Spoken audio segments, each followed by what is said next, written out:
हमारी संस्कृति, हमारे संस्कार सदा रहे हमारे साथ।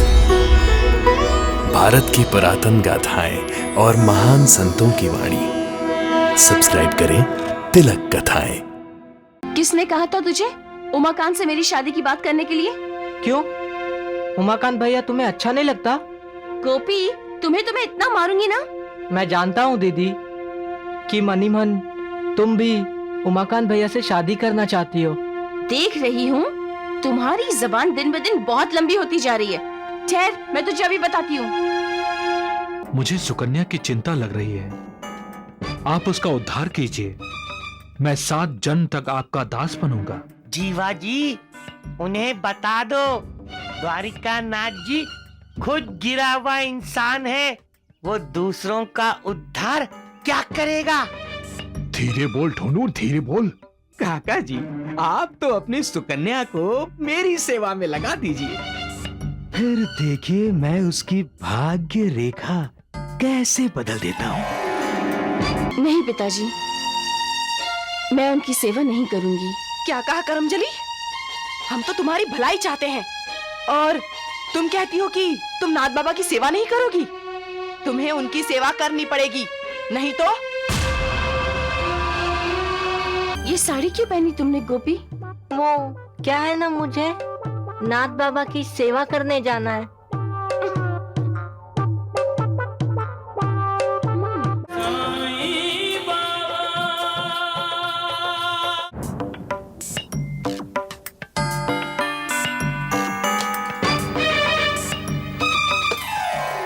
कैसी हो?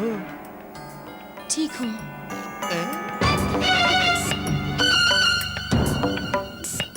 वैद्य जी, सिर्फ द्वारिका नाथ जी ही चेहरा पढ़कर भविष्य नहीं बताते, ये ढोंडू बाबा भी भविष्य बता सकता है।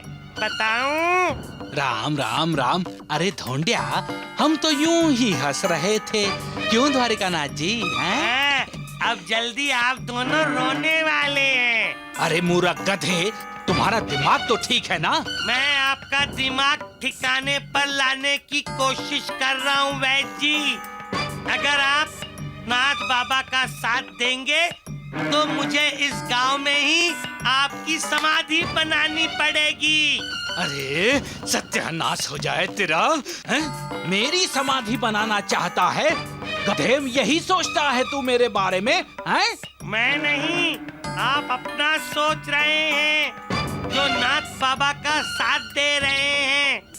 नाथ बाबा की तो नीयत खराब दिखाई दे रही है। अगर आप भी बदनामी कमाना चाहते हैं तो हम शिरडी जाते हैं। ढूंढिया, बक बक बंद कर। भगवान, आप इशारा कीजिए, इस ढोंडू को तो मैं पेड़ पर उल्टा लटका दूंगा। चुप कर। उस दिन दशहरे वाले दिन तूने ताकत नानावली को क्यों नहीं दिखाई? उस दिन तो धूल चाट रहा था। ओ चुप कर। चुप जी, अब हमें जल्दी इस ढोंडिया का कुछ करना होगा। खबरदार, जो मुझे हाथ लगाया तो मैं चिल्ला चिल्ला कर सारे गांव को कहूंगा कि नाथ बाबा ढोंगी है, पाखंडी है। ये पीड़ितों का उद्धार करने के लिए नहीं, बल्कि इन्होंने लोगों को पीड़ा पहुंचाने के लिए जन्म लिया है। अरे राम राम राम। अरे गधे, हम लोग अपने घर में नहीं, काका जी के घर में हैं। आहिस्ता बोल, बदतमीज कहीं के। वैद्य जी, मैं आपका चेहरा देखकर भविष्य बता रहा हूँ। नाथ बाबा का साथ छोड़ दीजिए, वरना आपकी बहुत पिटाई होगी। हाँ।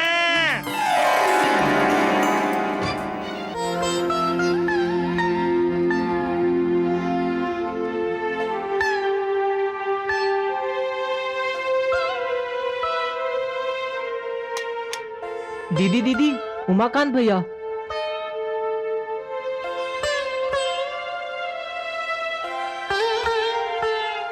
कैसे हो गोपी? मैं ठीक हूँ। और तुम्हारी दीदी? खुद दीदी से ही पूछो ना। गोपी, मैं भी ठीक हूँ। लगता है गोपी तुम्हारी दीदी गुस्से में है। तो गुस्सा ठंडा कर दो। कैसे? कुएं से पानी निकालकर सुकन्या के सिर पे फेंकूं? अकेले कैसे आए हो तुम? क्या मतलब? लड़की देखने गए थे ना, मैं समझी शादी करके ही लौटोगे। अरे लड़की थी कहाँ, वो तो पड़ोस के लड़के का हाथ पकड़कर भाग गई थी। अकेला हूं ना, इसलिए पड़ोस की काकी को लगा कि उमाकांत के गले में कोई भी लड़की बांधी गई तो उमाकांत क्या कर सकेगा।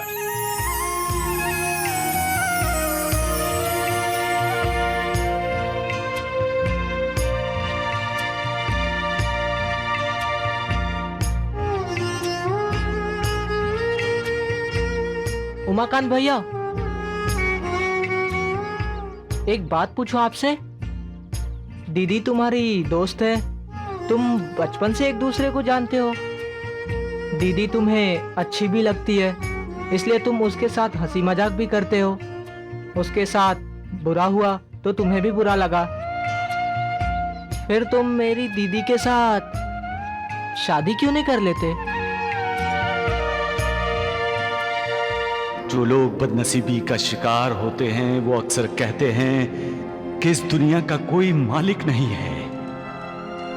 पुरानी प्रथा के कारण किसी विधवा का मुंडन किया जाता है तो मुझे यकीन है कि तुम्हारी आंखों में भी आंसू छलक आते होंगे।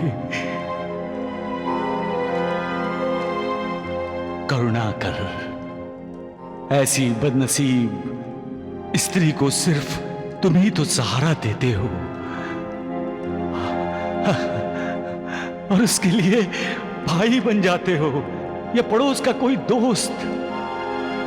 तुम धन्य हो मालिक, तुम धन्य हो, धन्य हो। किसने कहा था तुझे उमाकांत से मेरी शादी की बात करने के लिए? क्यों? उमाकांत भैया तुम्हें अच्छा नहीं लगता? गोपी, तुम्हें इतना मारूंगी ना। मैं जानता हूँ दीदी कि मनी मन तुम भी उमाकांत भैया से शादी करना चाहती हो। देख रही हूँ तुम्हारी जबान दिन ब दिन बहुत लंबी होती जा रही है। ठहर, मैं तुझे अभी बताती हूँ।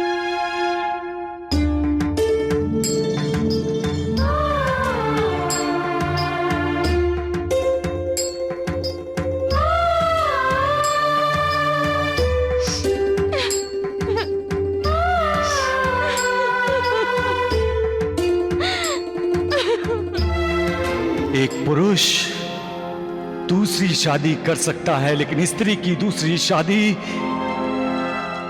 इसीलिए वो बेचारी निराश है। अब तुम ही उसकी आशा हो मालिक, तुम ही उसका सहारा हो। उसे संभालो, कल्याण करो मालिक उसका। नई जिंदगी दो उसे, तुम्हारी तारीफ होगी, जय जयकार होगी तुम्हारी मालिक। जिंदगी की बाजी हारे हुए इंसान की जिंदगी में जब तुम आशा की किरण जगाते हो, उन्हें खुशी देते हो, तब मुझ जैसा तुम्हारा बंदा खुश होता है मालिक। इसलिए करम करो मालिक, दया करो मालिक, रहम करो, रहम। सबका मालिक एक। नाथ बाबा, मुझे सुकन्या की चिंता लग रही है। आप उसका उद्धार कीजिए। मैं 7 जन्म तक आपका दास बनूंगा। जीवा जी, उन्हें बता दो द्वारिका नाथ जी खुद गिरा हुआ इंसान है, वो दूसरों का उद्धार क्या करेगा? धीरे बोल ढोनू, धीरे बोल। काका जी, आप तो अपनी सुकन्या को मेरी सेवा में लगा दीजिए, फिर देखिए मैं उसकी भाग्य रेखा कैसे बदल देता हूँ। हम अनुग्रहित हुए नाथ बाबा। तुम्हारा कल्याण हो। एक बार ठोकर खाने के बाद इंसान अपना अगला कदम सोच समझ कर बढ़ाता है, और तुमने बिना सोचे समझे अपनी बेटी के बारे में फैसला ले लिया। अरे बेटी की चिंता से इतने परेशान हो गए तुम कि उसकी होने वाली बदनामी का ख्याल भी नहीं आया। अरे मूर्ख, उद्धार वो करता है वो जिसे हम भगवान कहते हैं, मालिक कहते हैं, दास बनना है तो उसके बनो। फिर तुम्हें कोई चिंता परेशानी नहीं होगी। फिर तुम्हारी मन शांति कभी तुम्हें छोड़कर नहीं जाएगी। नहीं पिताजी, मैं उनकी सेवा नहीं करूंगी। क्या कहा करमजली? हम तो तुम्हारी भलाई चाहते हैं और तुम कहती हो कि तुम नाथ बाबा की सेवा नहीं करोगी? तुम्हें उनकी सेवा करनी पड़ेगी, नहीं तो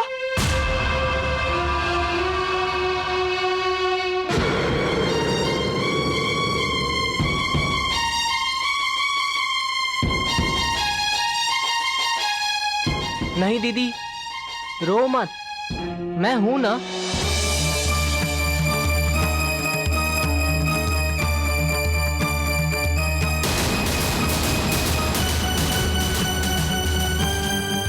ये साड़ी क्यों पहनी तुमने गोपी? वो क्या है ना, मुझे नाथ बाबा की सेवा करने जाना है।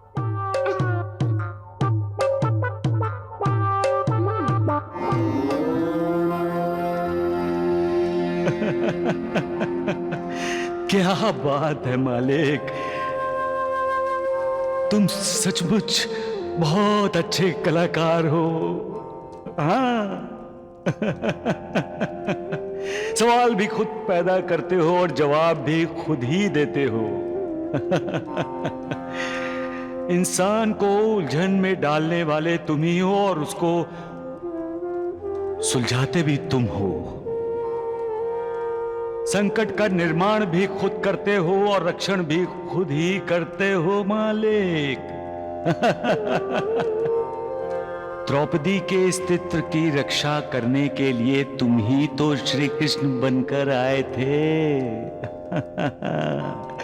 तुम्हारी लीला अपरंपार है मालिक, अपरंपार। तुम ही इंसान के सच्चे मित्र हो। भाई बहन, माता पिता, सब तुम ही हो मालिक, तुम ही हो सबका मालिक। एक ये आंख में अचानक इतना दर्द कैसे हो रहा है और वेजी भी नहीं है।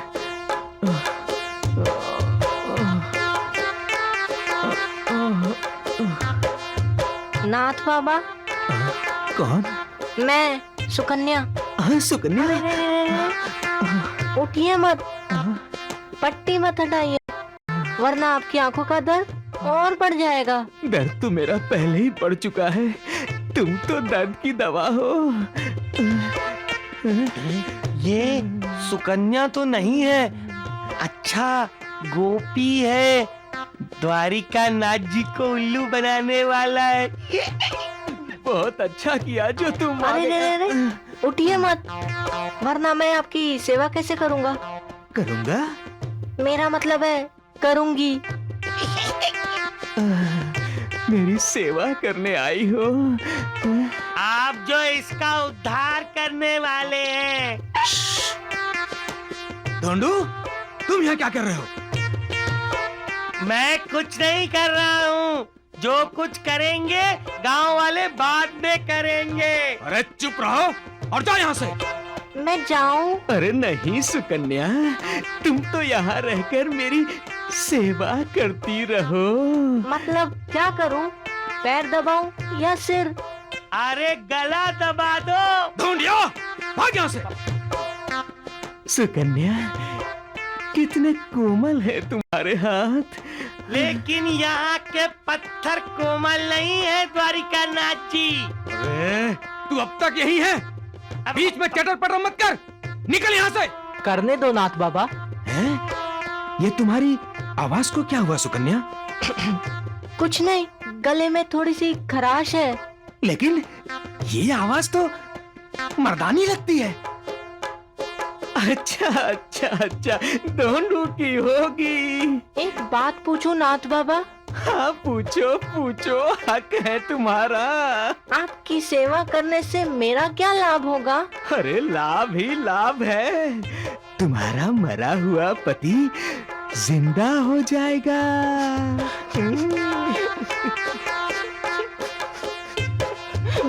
अरे अरे रो क्यों रही हो सुकन्या? रो मत, अपनी शक्ल तो देखने दो। ढूंढिया तुम अब तक यही हो? मन करता है पत्थर से तुम्हारा सर फोड़ दूं। देखा, चली गई ना। अरे मेरी सेवा ही तो कर रही थी, इसमें भी तुम्हें तकलीफ थी? अरे तकलीफ तो हमें तब होगी जब गांव के लोग हमारी धुलाई करेंगे। तुम्हारे साथ साथ मेरी और वैद जी की भी धुलाई करेंगे। तो ये लड़की कौन है जो काका जी के घर की तरफ जा रही है? कहीं लड़की के भेष में चोर तो नहीं?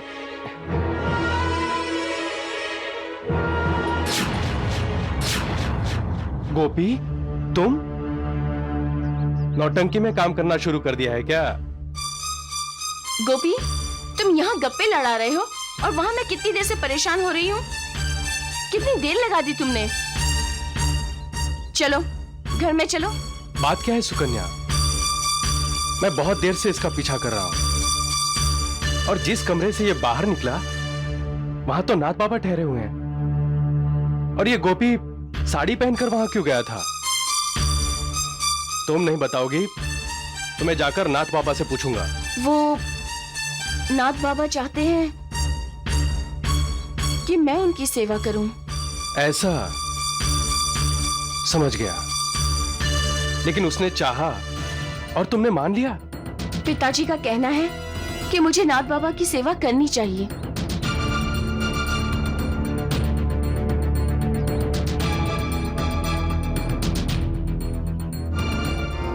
जो विकारों के अधीन होकर निर्विकार को भूल जाता है वो ज्ञान पाकर भी ज्ञानी नहीं है। जो सुख भोगने में व्यस्त रहता है वो भक्त नहीं, आसक्त है। ज्ञानी, विद्वान लोगों की, समाज की सेवा करते हैं, उन्हें अपनी सेवा में नहीं लगाते। ऐसे लोग अपने चंचल मन पर काबू नहीं पा सकते तो समाज का मार्गदर्शन कैसे करेंगे वो?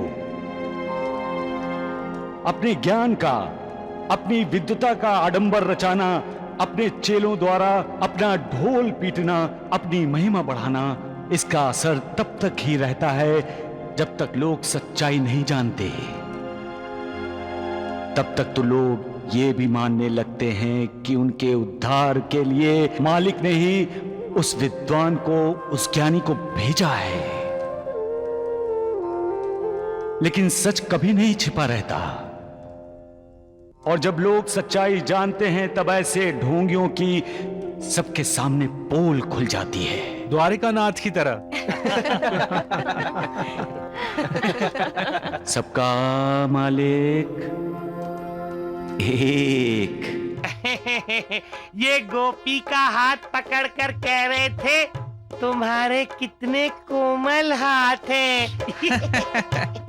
एक छोकरे ने उल्लू बना दिया।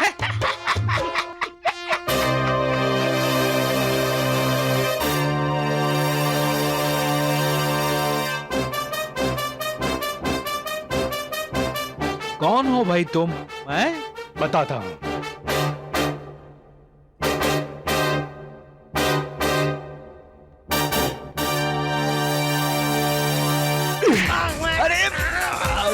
राम राम राम, सत्यानाश हो जाए तुम्हारा। अरे पता चला कि मैं कौन हूं?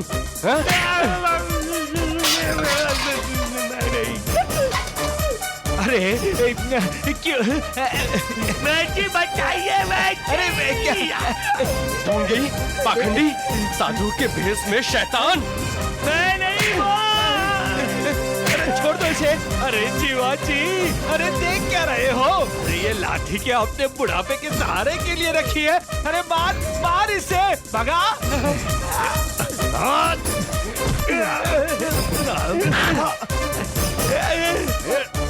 अरे ये तो जीवाजी पे। अरे अरे राम राम।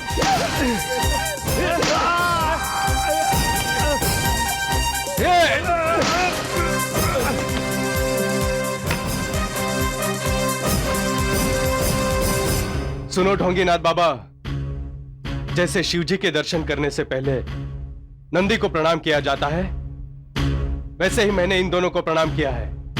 अगर कल तक तुम यहां से नहीं गए तो मैं तुम्हें प्रणाम भी करूंगा और गले से भी लगाऊंगा, समझे?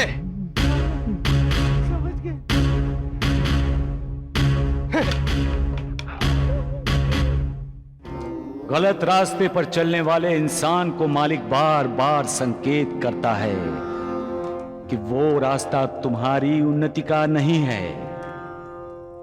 मत जाओ उस रास्ते पर, बदल दो अपनी अधोगति और अवनति के रास्ते को।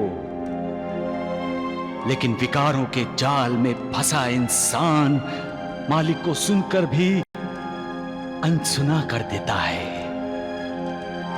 और अपने बहकते मन के साथ बहक जाता है। फिर मालिक की लाठी उस पर बरसती है। स्त्री का अपमान मालिक भी बर्दाश्त नहीं करता। उसका उदाहरण है, आज तक जिस किसी ने स्त्री का अपमान किया, मालिक ने उसे कठोर सजा दी है। ये जानते हुए भी इंसान स्त्री को बुरी नजर से देखता है। ऐसे अपराध की माफी नहीं है। स्त्री का आदर करना चाहिए, उसे सम्मान देना चाहिए।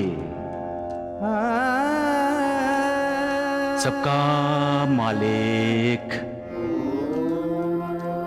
एक।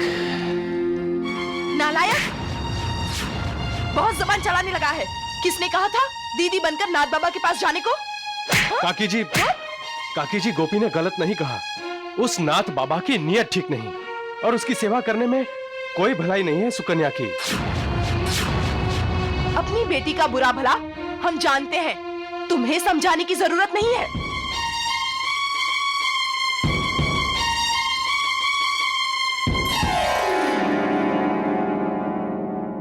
अरे तुम सुकन्या, अंदर आ जाओ।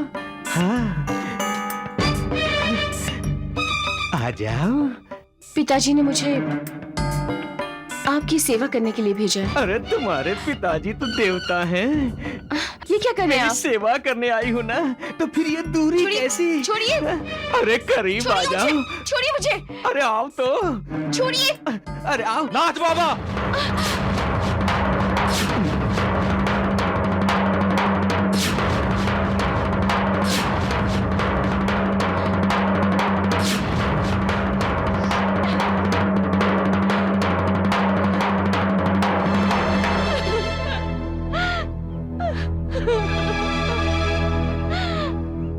मैं तो बस सेवा करवा रहा था उससे। पापी अधर्म शैतान, मैंने तुझे अपने घर में देवता समझकर रखा और तुम निकले राक्षस।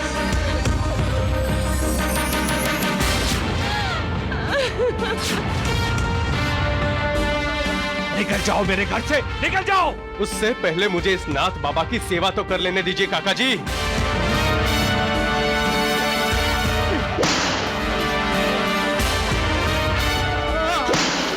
रोको रोको, तुम दोनों टांगे में बैठो, मैं द्वारिकानाथ जी को लेकर आता हूँ। ये गांव हम जल्दी छोड़ देंगे, समझे? बैठे रहो।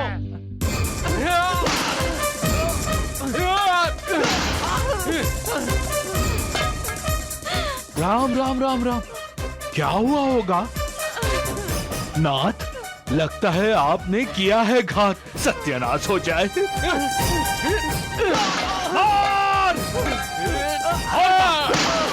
अरे राम राम, अरे क्या कर रहे हो? अरे चलो द्वारिकानाथ जी, सत्यानाश हो जाए इसका। अरे जल्दी चलो। अरे धांडू, अरे जल्दी से टांगा टांगा भगाओ। हाँ काका, टांगा भगाओ, जल्दी करो जल्दी। अरे रुकने के लिए कह रहे हैं। अरे टांगा, बाहर क्या टांगा? अरे रुक रे। अरे ठहर क्या धोंडू? अरे रुक। अरे हमें लेकर जा। अरे टांगा रोक। अरे टांगा रोको।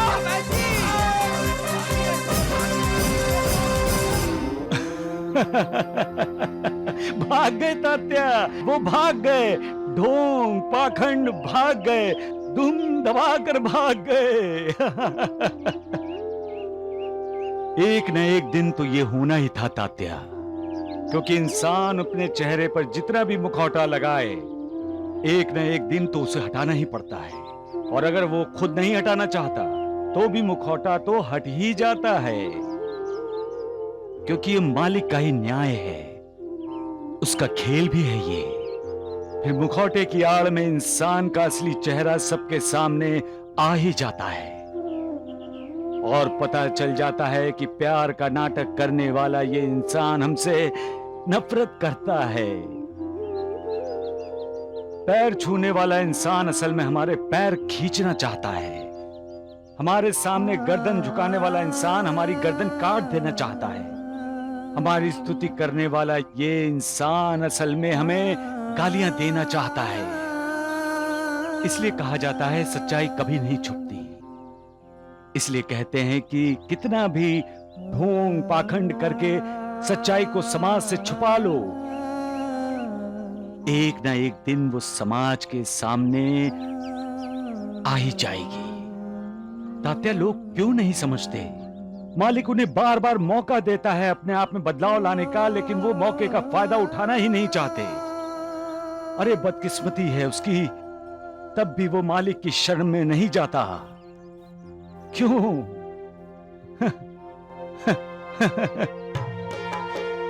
आइए आइए वैद्य जी। वैद्य जी, मेरी बात मानिए, शिरडी चलते हैं साईं बाबा की शरण में। अरे राम राम ढोंडिया, लगता है तू तेरी अकल वणी में ही भूल कर आ गया। सत्यानाश हो वैद्य जाए। जी, हम शिरडी लौटेंगे जरूर, पर साईं बाबा की शरण में जाने के लिए नहीं, उसे वहां से भगाने के लिए। सत्य वचन। आइए आइए। तात्या, अहंकार इंसान को झुकने नहीं देता और जो झुकता नहीं वो टूट जाता है।